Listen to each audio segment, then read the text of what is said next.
Eh ben, bonjour tout le monde, bienvenue à cette rencontre avec Tiens Tiens. Salut. Bonjour tout le monde.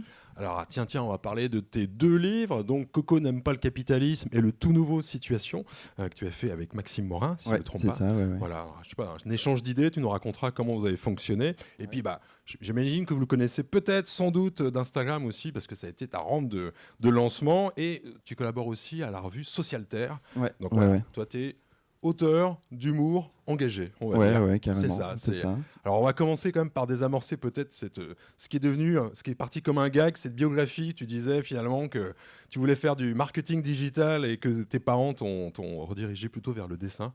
Non, tu as toujours voulu faire du dessin. Ouais. Mais ouais, c'est parti de... J'ai fait une espèce de blague qui me paraissait évidemment une blague, quoi, parce que ça me paraît absurde d'avoir ça comme passion de marketing digital. Et pourtant. Mais ça existe, en fait. J'ai rencontré des gens qui étaient dans des écoles d'art et qui se sont dit non, je vais changer, ça existe vraiment. J'ai vraiment rencontré quelqu'un comme ça. Et donc, ouais, en fait, ça peut être pris au premier degré. Et donc là, ouais. Ouais, Mais on désamorce, donc non, c'est. Voilà, c'est faux. ça. Ouais. Oui, c'était pour France Info, je crois, non? C'était parti de. Ouais, France Culture. Ou France. Ouais. Tu jouais vraiment un personnage et c'est ce qui était très drôle. Mais justement, on va parler avec toi justement des différents degrés de lecture parce que tu joues quand même beaucoup avec le détournement, avec plein de références. Alors, c'est pendant les Beaux-Arts que tu as commencé à trouver ton trait et aussi que tu as quand même un trait qui est assez réaliste, finalement assez photographique. Puis finalement, tu l'associes avec ton humour de détournement. Alors ouais, le trait, au niveau du dessin, ouais, j'en ai toujours fait aux Beaux-Arts, mais je faisais pas tellement de BD ou alors plus des fanzines un peu plus schlag, quoi, un peu moins entre potes, quoi, comme beaucoup de gens commencent. Mais je faisais pas spécialement de l'humour, je faisais plus de la SF, des trucs comme ça. Et j'ai continué à faire ça un peu de mon côté après les Beaux-Arts. Mais c'est en fait en me mettant sur Instagram où j'ai commencé à faire du format court et de l'humour, et c'est là où j'ai trouvé petit à petit mon ton et même à faire de la BD petit à petit militante. Mais c'était pas forcément l'axe au début et l'axe pendant les Beaux-Arts où je faisais mon dessin, et c'est venu après, quoi. Et quand tu as trouvé finalement, quand tu es devenu Tiens finalement. Alors tiens d'ailleurs au début, donc j'ai fait un compte c'était Instagram qui s'appelle Tiens, qui était un peu une blague où je faisais quand même pas mal de blagues sur les complotistes, sur la pseudoscience, des choses comme ça. Ce qui me suit toujours un peu, mais qui est plus du tout central dans mon boulot. Et c'était un peu le truc tiens comme par hasard. Et donc en fait finalement je me traîne ce nom, mais je suis très content, mais parce que ça a commencé à grandir sur Instagram avec ce nom, et donc voilà. Je sais plus ce que c'était la question. Non, mais quand tu disais que tu as progressivement trouvé ton style. Ouais, voilà. Et donc j'ai un peu, justement, ça m'a un peu lassé de juste. En fait, je trouvais que c'était pas des questions qui me prenaient vraiment aux tripes. Ces blagues sur les pseudosciences ou les gens qui soignent avec des cailloux. Enfin, c'est amusant, mais ouais, finalement, je m'en suis lassé. Et ouais, le côté plus militant, premier degré, m'a plus motivé, quoi, pour créer, en tout cas. Alors juste, t'es militant aussi à côté de ton activité d'artiste ou finalement là de moins, enfin maintenant je fais plus que de la BD et je suis à la campagne dans mon bureau, et c'est pour ça que je suis impressionné là. J'avais pas signé pour ça du tout. Mais ouais, donc c'est plus compliqué de militer quand on est tout seul dans la campagne, mais donc c'est pour ça que je le fais dans mes BD, quoi. Et justement, en préambule, on s'est quand même parlé et tu me disais que finalement, tu as des auteurs, des autrices que tu aimes d'aujourd'hui, mais finalement, tes influences, elles viennent plus d'essayistes, de théoriciens. C'est vraiment ça qui t'a nourri. Oui, j'aime beaucoup la BD, j'en consomme, mais je m'inspire pas vraiment clairement en tout cas consciemment d'auteurs et d'autrices. Mais effectivement, quand je dessine, parce que mon dessin prend pas mal de temps, en tout cas je mets du temps à dessiner, et donc je me mets des conférences de plein de gens, de Bernard Friot, Frédéric Lordon, et ça nourrit aussi carrément ma pratique, quoi. Et c'est plus ça où je me dis je veux bosser sur un thème et je vais me renseigner plus activement en le lisant, en ayant des lectures spécifiques, quoi. Plus que en regardant d'autres auteurs et autrices de bande dessinée, quoi. Même si ça nourrit clairement mon boulot. Est-ce qu'il y a eu un gag qui a été un déclic où tu te dis, bah ça y est, j'ai trouvé ma voie, mon chemin, et puis il y a peut-être aussi, ça fait beaucoup de résonance sur Instagram. Ouais, après, bon, j'essaye quand même de me renouveler quand même et de faire des choses différentes. Et là, récemment, il y a eu un peu un déclic. Mais d'ailleurs, alors pour le coup, c'est tout ce que j'ai dit avant, ça contredit tout ce que je viens de dire, mais Xavier Buissou, qui est un auteur de BD comique, là, son dernier livre s'appelle le livre Oracle, et il fait des espèces de prophéties. Et en fait, cette façon de faire. Alors moi, du coup, lui, il n'est pas spécialement dans des sphères militantes ou dans de la BD engagée, même si ça l'est un peu. Mais cette façon, genre de faire une prophétie. En fait, je l'ai un peu réutilisé, je pense, inconsciemment au début, mais maintenant, j'assume de l'avoir tout pompé. Mais d'essayer de faire des projections de choses positives. Les dernières BD que j'ai fait avec Socialterre, justement, c'était plus des choses où j'imaginais des espèces d'utopies, mais tout en essayant d'être drôle et pas faire de l'humour en creux, c'est-à-dire en se moquant c'est assez simple de se moquer de Macron, mais d'essayer d'être dans de l'humour plein et je sais pas exactement comment c'est plutôt de l'humour communiste que anticapitaliste, quoi. Et donc d'avoir une proposition concrète, quoi. C'est la bibliothèque, par exemple? Ouais, la bibliothèque. Attends, ouais, on va essayer de juste vous le montrer. Hop.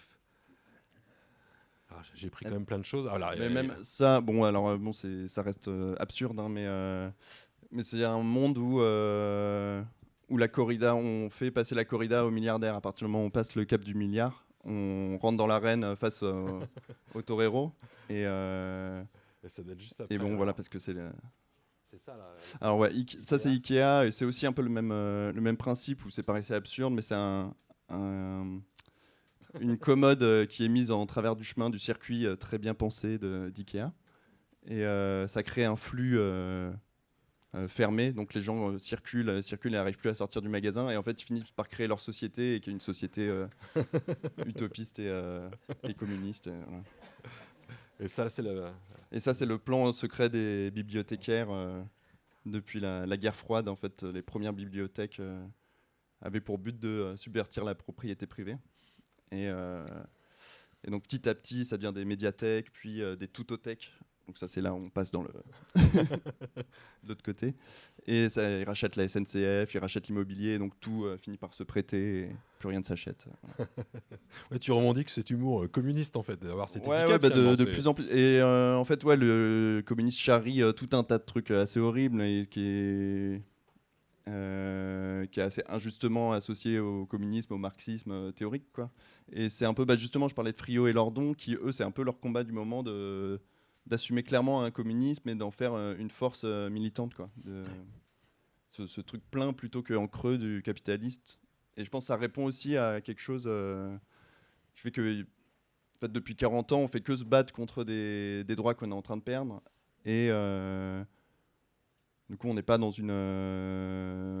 des demandes de droits supplémentaires, d'avancées. Bon, il y a quelques avancées sociales, mariage homosexuel. Enfin, ponctuellement, on peut noter des choses, mais quand même, globalement, on a plutôt des reculés depuis 40 ans, quoi. Et t'as grandi dans un environnement assez politique, ta famille ou Oui, mais pas plus que. Enfin, si, de gauche. Donc, ouais, je pense que j'ai un logiciel qui accueille volontiers le progressisme. Mais non, je pense que c'est après. Je pense j'ai découvert Usul, par exemple. Je ne sais pas si tu vois. Qui, je pense, pour ma génération, a été un peu une ouverture, plein de penseurs et de penseuses, qui a été un peu, il a mis le pied à l'étrier à plein de gens. Et ouais, c'est des rencontres amicales qui m'ont un peu aussi poussé un peu plus loin dans la gauche. Alors, toi, tu pratiques l'humour absurde, mais avec toujours beaucoup de thèmes sociétaux, de politique. Finalement, tu t'écris quelque chose dans l'humour, en bande dessinée. Il n'y a pas souvent, en fait, de thèmes politiques à ce point-là. C'est. Il y en a dans le dessin de presse vachement, oui. j'ai l'impression. Mais ouais, dans la BD, Ouais, mais je pense que je suis un peu dans une forme hybride quand même entre le dessin de presse. Même si c'est pas de l'actualité, c'est rarement des thèmes d'actualité, mais ça reste du strip, des histoires courtes. Donc je pense quand même que ça existe, même si ouais, la BD est vraiment militante. Après, ces derniers temps, il y a quand même pas mal de choses féministes qui se font, par exemple, vachement. Mais dans des BD marxistes, si, il doit y en avoir, il doit y en avoir plein, mais j'ai pas de nom là en tête. Mais... Après, c'est vrai que c'est plus des détournements aussi. Ouais. Alors j'ai oublié de préciser que tu es exposé sur la place des frères Lamennais, en Ouais. plein air, donc il y a une quarantaine de pièces, je dirais à peu près, ou peut-être trentaine, trentaine, ouais, c'est ça. Ouais. En tout cas, il y a de quoi bien s'amuser. Et c'est vrai que les gens. Et c'est dans un parc d'enfants. Voilà. C'est ça en plus, c'est vrai. C'est de propagande pour les. Ouais.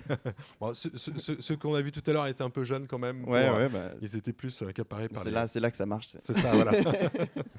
Et tu disais en fait que tu n'avais pas signé pour ça, c'est-à-dire être populaire, mais justement, comment tu as vécu ton compte qui se retrouve avec de plus en plus d'abonnés, des gens qui te répondent il y a quand même eu un fort écho assez rapidement. C'est assez effrayant au début, mais après, c'est quand même cool. Je ne vais pas m'en plaindre. Et puis, ça me permet de pouvoir vivre de ça, et c'est assez inespéré. Moi, j'y pensais pas du tout au début. Enfin, je l'espérais, mais ouais, c'est super. Ça t'a permis de toute façon aussi de trouver la souscription, le crowdfunding, il y a les bandes détournées. La bande détournée qui m'a contacté. Et d'ailleurs, avec qui j'écris tous les derniers strips dont je parlais, Ikea, les Torero et le Bibliothèque-Plan. C'est avec eux que j'écris ça d'ailleurs. Et donc, ouais, c'était une rencontre super, et c'est grâce à Meta, aux réseaux sociaux, au grand capital. Et donc, il y a quand même beaucoup de références à l'actualité. Alors parfois à l'histoire, on parlera peut-être de Coco, puisque finalement, ce singe a vraiment existé. Il y a vraiment la chercheuse qui lui a appris un vocabulaire, sauf que toi, tu lui fais apprendre un vocabulaire contestataire. Mais j'aimais bien cette figure. Donc c'est une gorille. Une gorille. Et en fait, le truc un peu sauvage, anarchiste du gorille, et un peu la puissance brute, et lui faire dire des trucs très, très compliqués et prendre c'est pas des phrases de moi généralement, là, c'est juste des concepts. Mais ouais, j'aimais bien juste le contraste avec une espèce de figure du coup que j'ai utilisée pour le bouquin en couverture, un peu en personnage étendard, et à qui je peux faire dire du Angela Davis, du Lordon, des gens bien plus malins. Alors, t'es tout le temps branché sur l'actualité, en fait, tu suis parce que c'est quand même une matière aussi pour toi. Ouais. Alors là, c'est compliqué de faire de l'humour en ce moment, mais d'ailleurs, on m'a un peu demandé plusieurs personnes en message me demandent de ce qui se passe à Gaza, par exemple, pourquoi. Et bon, il y a des thèmes justement dans l'actualité. On est moins dans quelque chose de fond, et moi c'est plus ce qui m'intéresse, d'essayer de traiter plutôt des sujets de fond que d'actualité, même si je reste connecté, j'essaie de lire différents médias pour me tenir au courant, parce que ça me paraît important, mais ouais, j'essaye de pas trop être dans l'actualité, déjà parce que mon dessin est super lent, donc je peux pas réagir le lendemain d'un événement, et en plus j'ai l'impression que je suis pas forcément efficace pour faire la blague. Justement, c'est là où le dessin de presse peut-être est différent, où ça va être dans la réaction et un peu la punchline qui va marcher. J'ai pas l'impression d'être hyper efficace là-dedans, en tout cas, moi. T'as besoin de recul, de temps ? Ouais, je pense, ouais. Et c'est pour ça aussi que j'aime bien coécrire avec d'autres gens pour qu'on puisse avoir des échanges, donc avec Maxime sur Situation et avec mes éditeurs pour Socialterre. Et comment ça marche en fait entre l'idée et on va dire la publication, si c'est sur Instagram, tu as besoin de combien de temps ? C'est variable, mais je sais pas trop. Je pense une semaine. Ah oui. Ouais. Pour un peu moins si je m'y mets vraiment. J'aime bien prendre mon temps.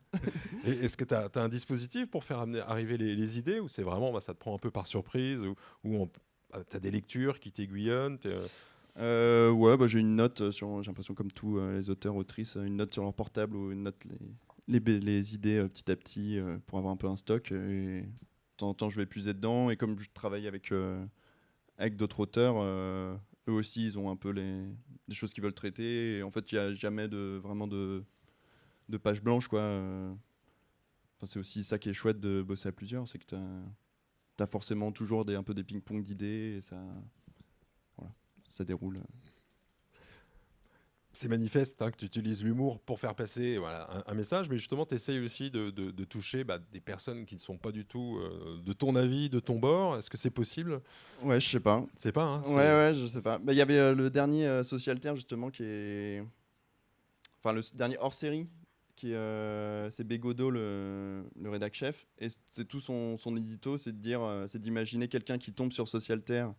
Quelqu'un de droite parce qu'il a eu tout à coup il était à un barbecue avec une enseignante qui est abonnée à Social Terre et il tombe dessus enfin, il fait toute une fiction où la personne finit par lire tout Social Terre et à changer d'avis et on se rend compte en fait petit à petit que c'est juste une situation qui ne peut pas arriver ou alors c'est vraiment des hasards et ouais, même quand bien même cette personne lirait, est-ce qu'un livre peut vraiment faire basculer quelqu'un? Je pense en fait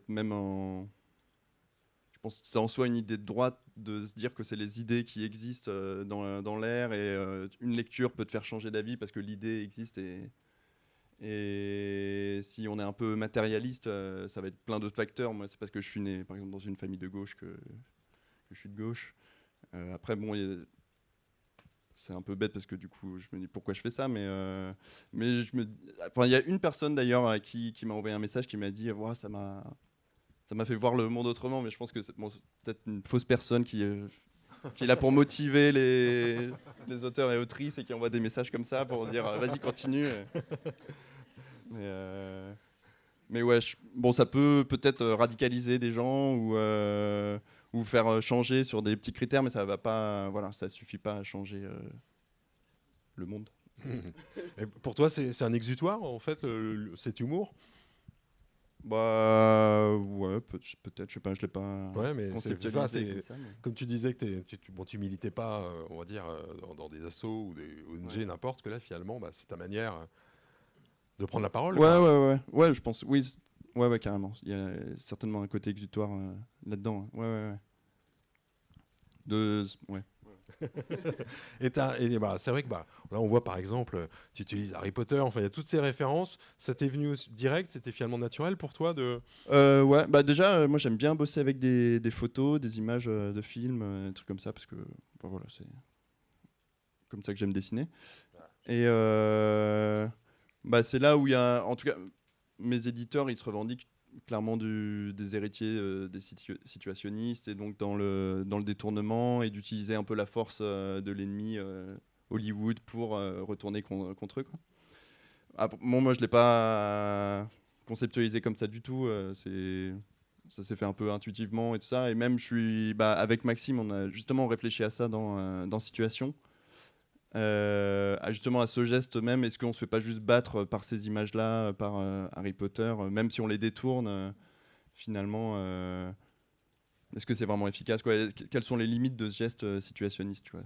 Et donc moi, c'était pas non plus une stratégie très réfléchie d'utiliser ces films, ça s'est plus fait naturellement, quoi. Et parce que c'est aussi ma culture, et peut-être que ça sert un peu de cheval de Troie quand même pour atteindre des gens qui sont pas forcément... Enfin, justement, ce qu'on disait avant de... Bon, je sais plus où je voulais en venir. et juste, toi, t'as pas forcément Guy Debord en auteur de chevet. Non, je comprends rien du tout à Guy Debord. Ouais, c'est très compliqué à lire, Guy Debord. Mais non, mais j'ai l'impression que lui, il avait quand même, de ce que je comprends, théoriser le truc de la culture comme marchandise et comment la culture est devenue une marchandise, de ce côté très globalisant de la société du spectacle. Et donc ouais, ça c'est. Mais j'ai l'impression que tout le monde l'a un peu intégré ces trucs-là, et donc c'est très compliqué à lire. Mais j'ai l'impression que l'idée, en fait, est peut-être maintenant on l'a vachement intégré, que effectivement la société du spectacle est partout, globalise, et la culture est devenue un peu une marchandise. Voilà. Alors c'est vrai qu'entre Coco n'aime pas le capitalisme et Situation, finalement il y a Situation, on a l'impression que tu veux clarifier ton propos. Il y a même, il y avait Coco comme fil rouge dans le premier livre, mais là il y a tout un ensemble métatextuel qui se met en place avec Mais ça, des c'est à cause références. de Maxime qui est très intelligent et qui. Et là, c'est vrai que là, vous voyez, mais là, c'est dès le quatrième de couverture, hein, tu détournes le quatrième de couverture de Madame Bovary, quoi. Ouais. C'est le... Ça, Et- c'est une idée qu'on a eue avec Maxime et qu'on a imposée à nos éditeurs très vite, avant de signer le contrat qu'on n'a jamais signé d'ailleurs. Ouais, c'est une très mauvaise idée, je pense, de quatrième de couverture, parce que c'est. Il y a déjà quelqu'un qui a dit ah non, moi j'aime pas Madame Bovary et qui l'a reposé. Ah ouais. Mais on a quand même expliqué en bas de la quatrième que c'était une blague. Donc ouais, c'est un peu le principe de situation, c'est qu'on explique quand c'est des blagues et on essaye de clarifier, justement, de pas naviguer entre le premier et le second degré. Et voilà. Alors attends, si je liste là tous les détournements, donc il y a L'Exorciste de William Friedkin, Gladiator, Deer Hunter de Michael Cimino, Les Liaisons dangereuses, tu fais quand même un crossover entre un discours de l'abbé Pierre et Kill Bill, tu as Heidegger interviewé par Combini, tu as aussi un crossover entre Seven et le jeu d'Arthur, Apprendre ou à laisser. Ah oui, c'est aussi Pulp Fiction et Les Visiteurs, hein, tu inventes quand Il y même. a des trucs très bêtes, il n'y a pas que des trucs réfléchis aussi. Ouais. Seven c'est quand même et très Apprendre drôle. à laisser, c'est gratos. Quoi. Mais c'est quand même très drôle. C'est quand même très drôle. Mais en fait, c'est vrai que tout à l'heure, on parlait de premier, deuxième degré. Là, tu voulais que tout soit clair, en fait, que on ait les clés, même si parfois les clés, elles sont peut-être évidentes, mais Ouais, mais on avait fait une blague sur Thibaut InShape. Je sais pas si tu vois. youtubeur. Ouais, youtubeur fitness. Fitness, ouais. Et justement sur le fait que lui, il était, enfin, on a l'impression que c'était une parodie incarnée, quoi, et enfin, les titres de ses vidéos, c'est vraiment systématiquement un peu débile et en même temps, c'est un peu grave ce qu'il peut faire parfois sur la dépression, par exemple. Il y a des choses, il dit, ouais, rien à foutre de ta dépression, motive-toi, des choses comme ça. Où le personnage peut être même un peu dangereux sur certains aspects.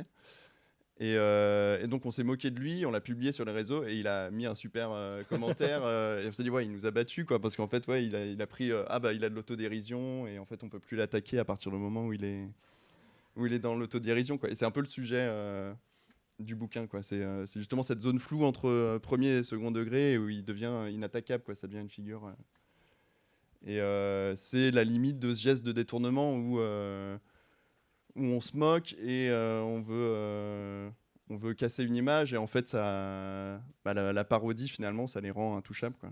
Donc à partir du moment où tu ingères la parodie pour ton compte, que tu es dans l'autodérision, voilà, c'est un peu explorer dans la situation, ça, ce truc. Alors, je ne sais pas si on peut les lire, mais il y a quand même deux citations qui sont très sérieuses, qui ouvrent le livre, hein, quand même, une de Kierkegaard et d'Éric Vuillard.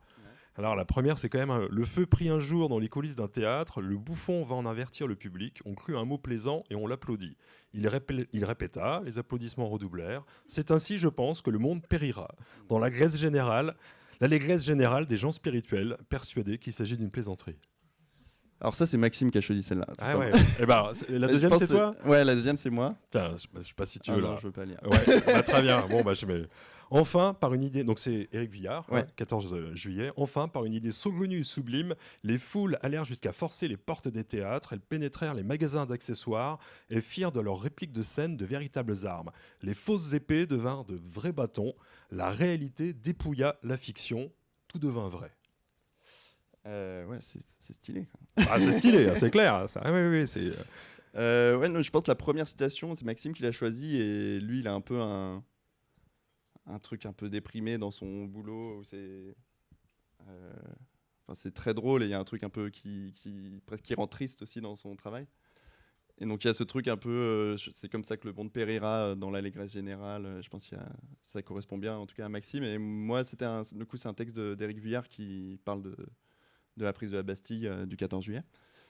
Et ça serait peut-être plus le côté un peu espoir que ça marche, quoi. Enfin, c'est un peu le même. En plus, ça parle à chaque fois du théâtre et c'est un peu le même cadre et c'est deux points de vue sur le truc, un truc un peu pessimiste et l'autre peut-être plus optimiste. Voilà, je sais pas. Et alors, comment toutes ces idées vous viennent en fait ? Est-ce qu'il y a beaucoup d'essais avant que vous arriviez au bon détournement ou finalement, comment vous fonctionnez tous les deux ? C'est très variable aussi. parfois il y a des idées un peu évidentes, ça se fait très simplement. Il y a souvent Maxime, il a souvent des éclairs où il a une idée hyper percutante et après on galère à trouver vraiment la chute, à bien construire et ça peut prendre beaucoup plus de temps alors que l'idée est déjà là et c'est. Je pense par exemple au Finkelkraut en Wolverine où ça part du taisez-vous de Finkelkraut et avec un arrêt sur image, ça c'est moi. Et, comment j'en suis arrivé là. Mais en fait, finalement, cette idée, moi, je la trouvais super. Et la blague, bon, on est parti dans un truc un peu absurde, mais c'est pas ce qui était le plus fort, qu'on a un peu galéré à construire ce truc. Voilà. T'as forcément besoin d'un matériau préexistant, photographique, télévisuel, des images à détourner, ou tu peux finalement inventer ton Finkelkraut, inventer... Non, ouais, de moins en moins, je pars de plus en plus d'images et je suis un peu rentré dans une routine où je vais aller chercher des images, je fais des montages d'images et j'aime bien travailler maintenant. J'avoue que j'ai mon petit confort. Bon, là, on voit, c'est le détournement entre Seven et Apprendre ou à laisser. Ouais. Bon, je sais pas trop ce que ça veut dire. Ça nous a juste fait marrer. Mais... Et alors, c'est vrai que ce qui est aussi intéressant, voilà, c'est qu'il y a, par exemple, là, je crois que c'est un film avec Franck Dubosc ou Tarantino, je crois, hein, c'est ça je crois, je sais plus. Il n'y a pas Franck Dubosc. Mais non, ouais. Oui, c'est Brad Pitt en Patrick Chirac. Ah voilà, ouais, c'est ça. Et puis, on voit à gauche, il y a finalement 2 commentatrices qui sont là pour expliquer les références. Et puis finalement, il se passe quelque chose dans le livre. Ça devient, ce qu'au départ est un détail, une explication de référence, ça devient un élément moteur même du livre en fait. Ouais. Et c'est parti de ce truc de mettre au clair nos blagues et même d'expliquer comme on convoque vachement de références justement comme tu le disais. On voulait expliquer ces références. Donc on est parti de notes de bas de page qui expliquent parfois les blagues, parfois quel film c'est, de quand ça date, et un truc un peu chiant de notes de bas de page, mais qui explique et qui clarifie notre propos. Et en fait, petit à petit, ces notes sont incarnées par des personnages, ça devient des bulles, puis des personnages, puis ça gangrène le livre et ça devient l'histoire principale du bouquin. Il y a une enquête et tout, je vais pas spoiler qui est le grand méchant, mais il y a un grand méchant qui se balade dans le livre et elles essayent de le retrouver. Mais voilà, je vais pas trop en dire. En revanche, c'était intéressant pour toi justement d'avoir une intrigue qui se greffe à ces détournements finalement. Ouais, de faire un fil rouge et d'essayer justement d'explorer vraiment le livre et que ça soit pas juste un recueil de strips qui a un peu une logique au livre et que même jusqu'au 4e de couverture, ça soit logique par rapport à ce qui se passe dans le livre et qu'on pense un peu tout l'objet comme un objet entier et un peu méta. On explore vachement le métatexte et voilà, toute la dimension autour du livre et le livre. Quoi. Je sais pas si tu peux en parler, mais tu disais qu'il y avait une des héroïnes qui était dans la salle. Hein. Ouais. Je sais pas si... Mais ouais, qui travaille beaucoup avec Maxime, qui illustre les bouquins de Maxime. Et l'autre héroïne est la graphiste du livre. Donc voilà, des gens qu'on aime bien. Et que vous avez utilisé comme personnage. Ouais, qu'on a utilisé comme personnage. Et en fait, vous formez vraiment une bande. Alors les bandes détournées, c'est ça. Il y a ce collectif. Ouais, petit à petit, c'est un peu une bande de potes. Et ouais, moi j'ai un peu l'idée de faire une suite à Coco et de le penser aussi comme un truc vachement collectif de plus en plus parce que j'aime de plus en plus écrire à plusieurs. Et ouais, je suis en train de réfléchir justement à comment articuler ça en bande, quoi. Voilà. Si je ne me trompe pas, au début des bandes détournées, eux, ils faisaient vraiment des détournements de comics préexistants, libres de droit, ou en tout cas... Ouais. Ce qu'ils disent, libre de droit, mais je crois que c'est pas du tout tous libres de droit. Ouais, c'est ça, ouais. Mais c'est des comics dont personne ne veut, qui sont un peu ringards, et personne les a embêtés pour l'instant. Ouais. Et toi, t'es arrivé en dessinateur, voilà. Là, c'était... Toi, tu produis ton propre art, quoi. Ouais. Mais bon, comme il y avait ce truc de travailler d'après photo, de faire du détournement, je pense que ça rentrait un peu dans la ligne éditoriale, ce qui leur a plu, quoi. Ils t'ont contacté donc via un message privé. Instagram. Puis un long mail où je les ai sentis, ok, ils ont l'air bien. Mais maintenant, on est très amis. C'est super. Et malgré, alors tu disais que tu vivais à la campagne, vous êtes peut-être éloignés les uns des autres, mais vous arrivez à converser. Il y en a un qui est en Pologne, un des deux est en Pologne, l'autre à Grenoble, et Maxime est à Paris. Donc Mais c'est grâce à Internet qu'on Mais ouais. communique. Mais vous avez quoi? Vous avez plein de conversations WhatsApp, vous avez Ouais, des... ce genre de truc, ouais. Mais Framasoft, qui est logiciel libre. Ah. On va changer de logiciel alors. On va changer de logiciel. Et tu parlais, tu sais, toi, tu n'étais pas un dessinateur de presse, effectivement, donc tu as besoin quand même voilà, de digérer un événement. Alors là, on parlait bien sûr de terrorisme, donc ça, je pense que pour en faire quelque chose d'humour, il va falloir attendre Ouais. peut-être jusqu'à la fin des temps. Hein, Ah, mais, il y a quelqu'un, Baconnet Jaconnet, qui est un auteur de BD, qui en a fait un truc un peu cool. Je sais pas si... Où il a fait de l'humour, mais en utilisant justement des gens qui avaient plus théorisé la situation de ce qui se passe en Israël et Palestine, mais bon, c'était plus quelque chose sur le long terme, plus l'histoire de ce conflit. Et il a utilisé en disant, c'est Spider-Man qui explique le truc, et donc juste petit décalage, ça fait un petit twist d'humour, mais en fait après tu bouffes de la théorie derrière. Ça, je trouvais ça assez malin, mais c'était finalement plus quelque chose de fond, quoi, pour faire un dessin de presse sur là les bombardements actuels et tout. Ça me paraît chaud, quoi. Mais en même temps, je trouve ça super qu'il y en ait qui le fassent. Hein, utiliser justement des personnages de fiction qui existent déjà pour faire passer tes messages, tes slogans ou des textes de chercheurs. Ça t'est venu assez naturellement finalement de prendre des personnages qui ont déjà une existence dans nos consciences, quoi. Et puis c'est vachement plus facile aussi de prendre des trucs qui existent déjà et de faire juste du collage.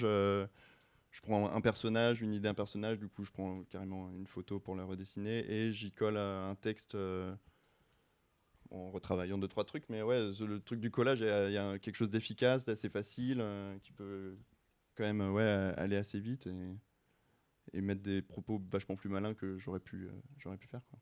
Un côté un peu agite-prop aussi, de prendre des personnages. Un peu d'accord. C'est la propagande, enfin agite-propagande, de Ouais, prendre ouais. des personnages sans, j'imagine, vous n'allez pas demander les droits, vous n'allez pas. Il y a un côté. Non. En France, il y a une espèce de truc de droit à la parodie, mais je sais pas exactement à quel point. Je sais que par exemple Tintin, Moulin-Sarr, ils sont assez tatillons sur les reprises de droits comme ça, mais bande détournée, je sais pas si je peux en parler, mais bref.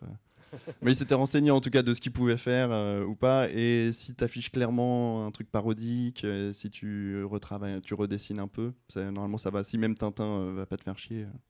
Normalement, les éditions Moulinsart, effectivement, sont quand même assez Un peu vénère. procédurières, mais il y a un auteur qui s'appelle Gordon Zola qui a fait plein des détournements de Tintin. Alors, je sais plus si c'est Saint-Tin, je crois, et qui a quand même gagné son procès, mais après en appel, hein, je crois. Là. C'est vrai que c'est. Nous, on a une légende un peu dans bande détournée, parce qu'il y a Infographiste aussi, qui est un auteur de bande détournée, et qui faisait du détournement de Tintin, et il s'est fait, je sais plus, il y avait Tintin qui avait un caca sur la tête à un moment, un truc comme ça. Et il s'est fait appeler par Moulinsart. Et l'histoire, en tout cas, qu'on raconte dans bande détournée, c'est qu'il y avait tous les gens de Moulinsart devant lui. Et c'est vous qui avez fait ça. Et voilà, il a arrêté de faire du Tintin. Après, il s'est pris un. Et il y a un moment dans le livre, justement, une des deux commentatrices, je sais pas comment, qui dit oui, la réalité est consternante que l'on devient difficile à parodier. C'est un peu ce que je disais tout à l'heure avec Thibaut InShape, quoi. C'est tout à coup il y a. Et d'ailleurs, dans le livre Thibaut InShape, il y a son tribunal parce qu'il n'a pas le droit de s'auto-parodier lui-même, quoi. Ça doit être fait par des gens qui font de la parodie. Mais ouais, il y a un truc aujourd'hui où même on a des idées de blagues et en fait, elles arrivent vraiment. Par exemple, le combat Enthoven contre ChatGPT, ça aurait pu être vraiment une idée qu'on aurait pu avoir. Mais en fait, la réalité nous a battus, quoi. Et donc, toutes les blagues sont déjà là, en fait.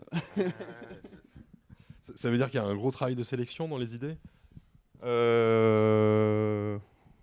Oui, j'imagine, ouais. Parce que je pense qu'on a tous un peu nos notes où on écrit nos trucs. Avec Maxime, on s'est fait un peu un doc où on a balancé plein de trucs et effectivement, il y a plein d'idées qu'on n'a pas du tout explorées. Le premier filtre, c'est que l'idée vous fasse rire, tous les deux ? Ouais, que j'ai envie de la dessiner ou pas, parce qu'il est impuissant là-dessus. Non mais oui, je pense qu'il y a un moment où le ping-pong se passe bien et on voit que ça prend, quoi. Et il y a des moments où on galère et on laisse tomber une idée, on laisse de côté. Peut-être qu'on y revient après. Voilà. Tu peux tout dessiner ? Ou il y a des choses que tu dis, ah là, ça va vraiment être chiant. Ah ouais, il y a des trucs chiants. D'ailleurs, quand on écrit avec Émile et Yann, donc qui sont les deux éditeurs, quand on écrit pour Socialterre, il y a un moment, ils écrivent ah ouais, à la fin, on pourra faire une méga foule et c'est une grosse manifestation. Et j'ai dit ouais, non, on arrête ça, j'en ai marre. Mais oui, je pense qu'il y a des dessins où tous les dessinateurs, dessinatrices sont pas forcément à l'aise. Enfin, après, il y a des gens qui sont des spécialistes de grande architecture, décors incroyables et tout, mais ouais, il y a des trucs plus chiants à dessiner quand même. Et là, tu vas continuer, tiens, forcément, ça va être l'humour, le détournement, où tu te dis, bah, j'ai un grand champ devant moi et je vais pouvoir peut-être faire autre chose, peut-être même de la fiction plus sérieuse, aussi politique, ou du documentaire, ou Pour l'instant, je m'épanouis assez là. Je Ouais. pense que j'ai pas prévu de faire autre chose pour l'instant, mais Ouais. voilà, on verra. Par exemple, quand tu publies sur Instagram, tout est programmé, tu as, vraiment un planning où c'est vraiment selon l'envie, Bah ouais, au début, je m'étais dit, j'avais mes gris-gris où je me disais il faut publier tant à telle période, telle régularité, à telle heure de la journée. Et maintenant, c'est un peu plus. Ouais, quand j'ai un truc, on le met avec Maxime. Ouais, c'est plus. Je me prends moins la tête. Maintenant que ça a un peu pris, que le compte a un peu pris et tout, c'est moins angoissant, quoi.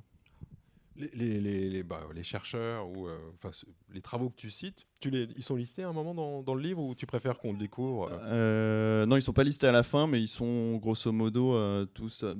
Quand les commentatrices, par exemple, il y a un strip qui est vachement sur les idées de Friot, et les commentatrices vont citer Friot, et parfois même des bouquins sont cités. Et donc c'est fait dans l'histoire du bouquin, dans l'histoire de Situation, il y a Enfin, c'est intégré à l'histoire de Situation, toutes ces références qui sont expliquées. Il n'y a pas une bibliographie à la fin, une filmographie à la fin, quoi. C'est vraiment pris en charge par le livre, quoi. Tu as déjà été en contact avec quelqu'un que tu as cité, enfin vous avez cité Ouais, Friot, là, dont je parlais, Bernard Friot. Il a vu un gag, il a vu un... Ouais, je lui ai envoyé, je lui ai donné Coco. C'est un peu la blague, je donne Coco à tout le monde. Ah, regardez, c'est moi. Mais ouais, je sais pas si c'est trop sa cam. Je l'ai vu à un festival de science-fiction et déjà il était venu, mais il connaissait rien à science-fiction et il était là un peu parce qu'on l'avait invité, parce qu'il y avait un auteur qui avait fait vraiment un livre sur ces théories. Donc c'est à cette occasion que je lui ai donné, mais bon, il m'a dit qu'il l'avait lu, mais je sais pas, je suis pas sûr. Je sais pas si c'est vraiment le genre d'humour des gens que je cite en tout cas. Mais bon, c'est chouette d'échanger avec eux. Et ouais.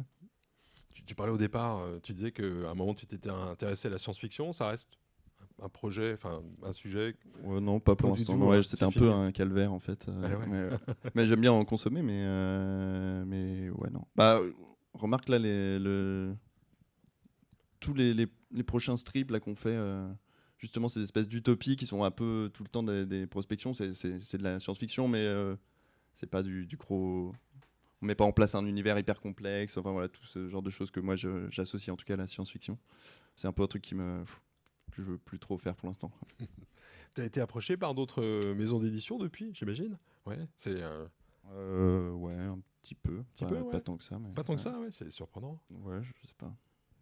Bah ouais, non mais on te verrait bien quand même, toi, même, je sais pas, une revue comme Flux Glacial, tu renouvellerais aussi un peu l'humour. Ça, c'était marrant, parce que Situation, donc on l'a proposé à James de Patakès,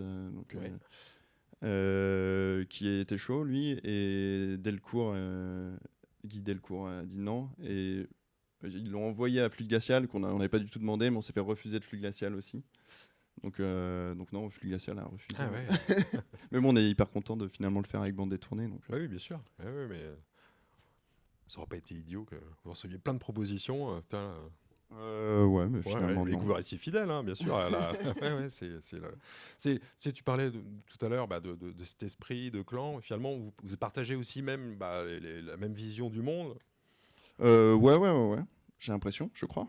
Peut-être qu'ils jouent un double jeu, mais non, mais si. Alors après, mes éditeurs, ils sont plus branchés écologie. Ils ont fait un bouquin qui s'appelle Le Petit Guide de l'effondrement, et ils sont plus calés sur ce genre de sujet. Et d'ailleurs, c'est pour ça aussi que je suis content d'écrire avec eux pour Socialterre, parce que c'est quand même une revue écolo, et moi, j'ai pas forcément, enfin voilà, toutes les notions que eux ont vachement explorées déjà.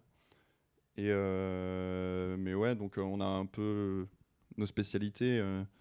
Mais oui, globalement, on est un peu tous d'accord, quoi. Et une partie de ton travail, c'est toujours de lire, de t'enrichir, ta Alors, culture. je dis pas tant que ça, hein, vraiment. C'est... Je sais pas, hein, il y a quand même pas mal de citations. Donc, oui. C'est pour ça que j'aime bien les petites conférences où je peux travailler en même temps et écouter 2-3 trucs, parce que je suis pas un très bon lecteur. C'est-à-dire, tu lis pas beaucoup, c'est ça? Ouais. Ah ouais, donc tu préfères. Ouais, je préfère. Et après, bon, quand il y a vraiment un sujet que je veux creuser, je vais lire un texte assez court dessus. Mais...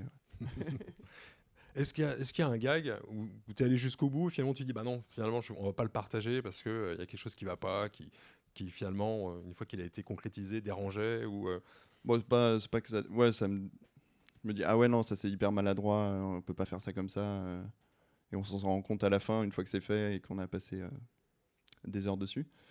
Mais c'est pas, je me dis, ah non, ça va trop bousculer, ça c'est vraiment trop acide. Enfin, je me dis, non, on peut pas faire ça comme ça. Et c'est plus de l'autocensure, de se dire. Un truc qui me dit, je me dis, si je découvrais ça, je pourrais le lire mal, je pourrais me sentir vexé pour ça et c'est pas du tout ce que j'ai envie de faire. Mais je me dis pas, ah ouais, non, là, ça va mal être reçu. Enfin, je sais pas. Plus perso, je fais ce qui me semble juste, quoi. Mais je sens pas une censure externe, quoi. Non, bien sûr. Mais toi, à un moment, tu dis, ah oui, finalement, on allait trop loin Ouais, il y a des fois même où ça a été mal reçu et effectivement, on se rend compte avec ce qui est un peu pratique aussi sur Instagram, c'est qu'on a des retours très vite. Parfois, c'est pas un peu pénible, mais on a des retours hyper vite et on peut se dire, ah ouais, non, c'est vrai que ça c'était un peu bête, c'est mal fait, c'est quand même assez pratique ça, quoi. Tu peux nous dire lesquels ont suscité ce genre de réaction J'ai plus d'exemples précis là, mais non, j'en avais fait un avec Enthoven, mais qui est dans le bouquin. Alors, je sais pas si tu l'as. Ah, je sais pas non plus. Attends, là, je sais plus. Mais finalement, je suis pas fait jusqu'au bout, mais je l'avais fait en. Non, mais j'ai même pas envie de. Ouais, non. Bon, on va justement, pas... c'est des trucs, je me dis, ouais, c'était complètement débile de faire ça comme ça. Mais ouais, non, je me souviens pas de retour. Mais il y en a eu. Ouais. Là, tu continues Socialterre, tu continues avec Maxime, manifestement. Ouais. Tu as déjà un projet de livre, une idée en tête ou ouais, je me mets tranquillement sur Coco 2. Mais je vais prendre mon temps, quoi. J'ai un peu aussi la chance que, comme ça a bien marché, je peux prendre mon temps et pas faire 20 000 trucs en même temps. Et donc, ouais, c'est l'idée là, toute l'année prochaine de faire Coco 2. Alors, ça va être Coco n'aime pas le capitalisme tome 2 ou c'est quoi le titre alors on réfléchit sur le titre, mais a priori, c'est Coco n'aime pas le capitalisme à la plage. Ouais. Voilà. Ouais, c'est là. Et ça doit quand même. Ça doit quand même être parce que bizarre et amusant pour toi de dire on va faire une suite à ce livre qui n'était pas, j'imagine, parti pour faire une série. Non, quoi. Ouais, carrément pas. C'est trop bien. Et donc là, je me dis, je vais prendre mon temps pour essayer de pas juste faire, c'est pareil, un recueil de plus de strips, mais essayer de penser l'objet, vraiment l'objet total, l'objet global, comme un vrai livre, quoi, et pas juste un recueil de strips Instagram. Ouais, donc pour l'instant, tu es au tout début de l'écriture. Ouais, après, j'ai pas mal de matos, comme ça reste quand même des strips. J'ai des trucs que j'ai déjà fait, j'ai du matos, mais voilà, là, je vais passer dans une phase où je vais vraiment réfléchir le bouquin, ce qu'il va donner à la fin, quoi, l'objet est fini. C'est-à-dire que là, tu vas t'abstraire un peu du monde pour vraiment te concentrer ou c'est à quoi va ressembler ta vie Non, comme d'habitude, je sais pas. Comme d'habitude. Ouais, c'est là. C'est juste que je vais moins bosser sur d'autres trucs, quoi. Voilà. C'est quoi les autres trucs sur lesquels tu bosses autrement à part Socialterre j'ai bossé un peu pour Arte, je faisais des strips à des moments. Je faisais de l'illustration aussi pour plein de choses pas très intéressantes. Mais là, je peux mettre ça de côté, quoi. Et donc, faire que ça et dans un confort qui est assez incroyable. Et là, on voit, alors si je ne me trompe pas, tu fais intervenir Nicolas Bedos pour parler de l'affaire Bastien Vives. Ouais. On va parler de ça.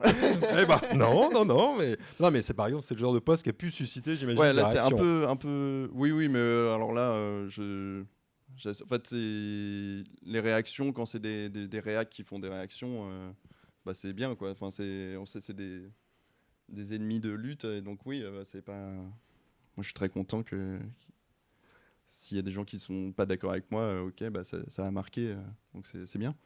Mais non, je pensais pas à ça, je pensais à des trucs que ouais, moi, j'assume pas vraiment, et il y a des réactions, et je me dis, ah ouais, c'est con. Mais là, ouais, il y a eu des réactions, mais voilà, je suis content. Ouais. Et ouais, là, c'était un peu sujet d'actualité, même si on l'a fait bien après l'affaire, même après le festival d'Angoulême. On l'a fait longtemps après parce que Bedos lui-même a réagi un peu après. Je crois que c'était la Tribune qui a mis un peu de temps à arriver. Et ouais, et Maxime a écrit pour le coup un super texte sur ça, sur la censure et sur en fait, une autre manière de voir la censure, et plutôt proche de Simone Veil, avec un W, pas donc la philosophe. Et ouais, là, je suis content aussi de m'appuyer sur Maxime, qui a plus un parcours universitaire et qui peut, lui, réfléchir sur un sujet un peu de fond, vraiment. Et ouais, être hyper intéressant, quoi. Bon, maintenant, on va passer à... C'est vous qui avez la parole, si vous voulez poser des questions à Tiens Tiens. Il n'y a pas de mauvaises questions, il n'y en a que des bonnes.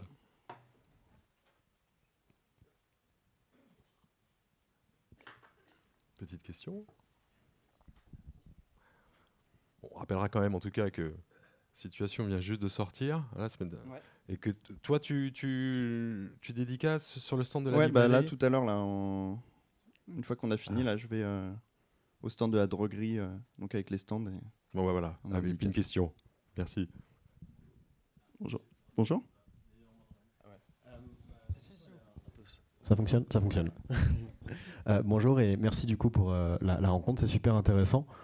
Il t'est revenu sur un truc qui m'a interpellé tout à l'heure, c'est par rapport à Thibaut InShape, quand tu dis quand on se moque de quelqu'un pour ce qu'il est, quand c'est quelqu'un effectivement d'un petit peu dangereux, comme je suis d'accord avec toi qu'il est, je trouve que se moquer de ces personnes-là, c'est justement alerter, souligner les comportements, les actes, les façons de faire qui peuvent être, qui peuvent être à risque en fait pour les personnes influencées par ces personnes-là.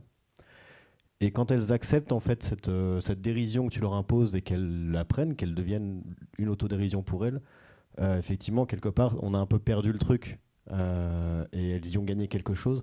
Du coup, comment est-ce qu'on peut contourner ça? Est-ce que toi, tu as une idée sur la question? Non, je sais pas. Mais c'est un peu, ouais, bah, c'est la fin de situation. Bon, bah, il faudra que je le dise alors. Mais ouais, après, je suis pas convaincu non plus d'une solution vraiment précise. Mais ouais, j'ai l'impression qu'il y a plein d'exemples comme ça. Tu vois, McFly et Carlito qui font leur truc avec Macron et tout, et qui a une efficace dans le réel, vraiment de faire de la propagande pour Macron. Et eux, ils se disent, ah mais non, mais moi j'ai voté Mélenchon, donc il n'y a pas de problème et tout. Bah ouais, alors peut-être que ton vote, il pèse pas lourd dans ta vidéo qui a fait je sais pas combien de millions de vues. Et ils sont dans une espèce de, ah ouais non, c'est pour la blague, on est dans l'autodérision, et ouais, je sais pas comment tu peux t'en moquer, mais ouais. Ouais. Mais ouais, nous on est plutôt, on se dit, ah peut-être c'est le... Non, je sais pas. Merci quand même. Mais on essaye. Et on continue quand même un peu de s'en moquer. Mais justement, peut-être la solution, c'est d'être dans quelque chose plus que dans la critique, dans quelque chose d'une proposition un peu en plein, et peut-être plus dans une demande de quelque chose plutôt que de taper sur quelque chose qui nous plaît pas, quoi. Et d'essayer de trouver des imaginaires un peu positifs. Et c'est peut-être... En tout cas, moi, dans Coco 2, j'ai envie de faire ça, justement, d'un peu de proposer plein de pistes, et même si ça va rester un peu des conneries, mais ouais, c'est peut-être ça. Peut-être, je me dis qu'il peut marcher un peu. Une autre question? Ah.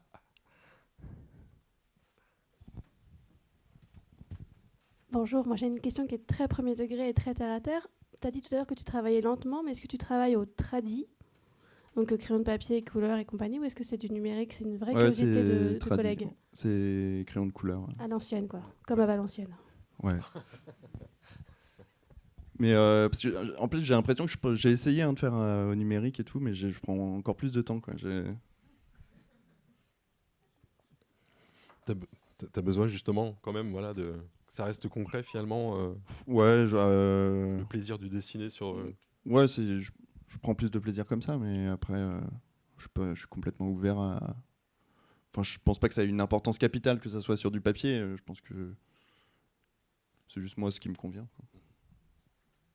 Et tu disais tout à l'heure, en fait, le format de situation plus grand, hein, on voit, ça correspond plus au format de tes originaux, c'est ça? Si tu travailles sur des grands formats? Ouais, c'est même plus petit que. Enfin, même si c'est un grand format, les originaux sont plus grands, quoi. Mais je pense c'est un plaisir un peu bourgeois d'être sur des grandes feuilles. Bah, écoute, ça sera bien de voir ça en exposition un jour. Ouais. Et puis, au début, je bossais vachement sur des petits bouts de papier et tout ça. Et là, de plus en plus, j'ai un peu envie d'avoir des vraies planches avec tout le strip en entier et tout. Et ouais, possiblement faire des expos. Même si, enfin, ouais, c'est vraiment un petit plaisir coupable d'avoir sa petite planche en entier qui est jolie. Mais bon, ça n'a pas une importance de fou. Mais... Bon, tu as quand même un goût et un don pour les couleurs aussi. On voit ça, c'est quelque chose que tu as appris aux Beaux-Arts, que tu as toujours eu ou... Il y a très peu de théorie vraiment, enfin un petit peu, mais l'enseignement, et en tout cas les Beaux-Arts que j'ai fait à Lyon, c'est pas du tout un enseignement technique, quoi. Donc ouais, j'ai pratiqué, ça m'a permis de pratiquer, d'avoir des retours de gens, mais c'est très... Y a pas... D'ailleurs, ça fait très peu de temps que je fais de la couleur, et je pense que ça peut se voir même par... je pense que des spécialistes de la couleur diraient qu'il ne faut pas du tout faire comme ça. Mais ouais, non, c'est plus autodidacte, quoi. Le dessin, j'avais pas une formation technique. Et c'est aussi pour ça que j'utilise des photos, c'est que je suis plus à l'aise avec ça. Je me dis, ça, je sais faire. Et finalement, ça devient plus un travail de peinture, parce que j'ai mon image et je vais petit à petit, avec les couches de crayon de couleur, ouais, faire plus un travail pictural que vraiment un travail de dessin, où là, là au festival, je vois plein de gens vraiment très très doués en dessin, et c'est pas forcément moi ma spécialité d'être virtuose en un trait, de faire une super ligne. Voilà. Juste, tu as déjà été un peu inquiété, en tout cas reçu des messages de politiques, de militants, parce que on voit quand même que, par exemple, la dessinatrice Chloé Wary qui avait fait une fresque qui faisait 23 mètres carrés et qui a été recouverte, repeinte au bout de 3 jours par la mairie qui avait pourtant commandé cette fresque. Donc, c'est pas facile d'être artiste quand même, on le sait. Hein. Après, c'est beaucoup plus facile déjà d'être un mec, de pas trop montrer sa tête et d'être plus dans l'humour, quoi, parce que j'ai l'impression qu'il y a un truc où... J'ai eu quelques messages un peu relous, mais je suis assez protégé, quoi. J'ai vraiment... Voilà. Une question encore ? Oui. Hop, Loïc, tu peux. Il est où le micro ? Ah voilà, juste ici. Justement, sur la partie politique, est-ce que tu as déjà été abordé par des camps politiques pour aider à servir le propos? Est-ce que tu t'attends à ça? T'en as peur? T'en aurais envie?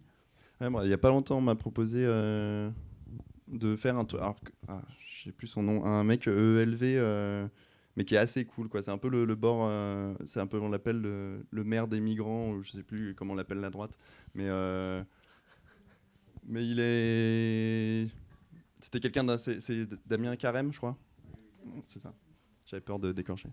Et je me suis demandé, ouais, parce que je suis pas non plus hyper fan de LV pour plein d'autres trucs. Et alors j'ai dit oui et finalement ils ont dit non, donc c'est nul. Mais ça dépend des parties, quoi. Si c'est Révolution Permanente, qu'il faut faire un truc pour Révolution Permanente, je le fais plus volontiers. Pour le NPA, pareil. Et je commence à me demander à France Insoumise, quoi, parce qu'il y a un... Ouais. Et qui de France Insoumise? Une autre question? Ah.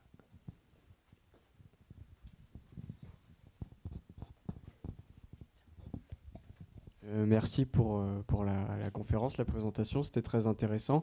Du coup, j'avais juste une question technique, mais du coup, par rapport aux photos, et quand tu dis que tu reprends une photo et que tu fais du collage, enfin, j'ai pas compris techniquement comment ça marche. C'est que tu décalques une photo et qu'après tu redessines ou... Ouais,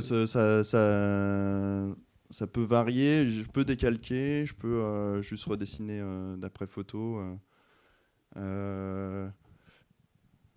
Mais ouais, en gros, je fais mon montage au dessin et j'ai plusieurs photos. Il y a des éléments que je peux décalquer. Par exemple, si je veux faire une personnalité en particulier, je me prive pas de décalquer, quoi, parce que je sais que je vais avoir ses traits, on va la reconnaître. Et après, justement, une fois que j'ai posé ces traits, je vais plus être dans un travail plus pictural où je vais plus m'amuser une fois que mon dessin est calé.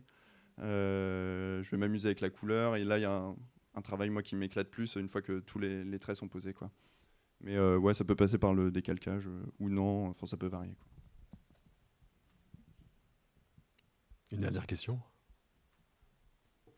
On voit pas tout le monde en plus. Autrement, on rappellera donc que tu es en dédicace d'ici combien de temps là? Pas longtemps, hein, c'est ça? C'est 15h30, je sais pas quelle heure il est. Ouais. Dans pas longtemps. Dans pas longtemps. ouais, Et demain aussi à 13h, je crois. Toujours le stand de la droguerie à 19. Et ça ressemble à quoi tes dédicaces alors? Je prends une photo, je la décale. Non. Je dessine au crayon de couleur. Et bon, je mets moins de temps que pour mes dessins, donc c'est moins joli. Mais il y en a des biens. J'imagine. Ah non, mais c'est. Tu fais Coco, c'est ça ou ouais, je fais Coco. Je fais le méchant de Situation. Donc je spoil le livre en dédicace. Voilà. Bon, en tout cas, merci beaucoup, tiens. Et, merci beaucoup. Bravo à toi. Et puis, merci à vous. Merci. À plus.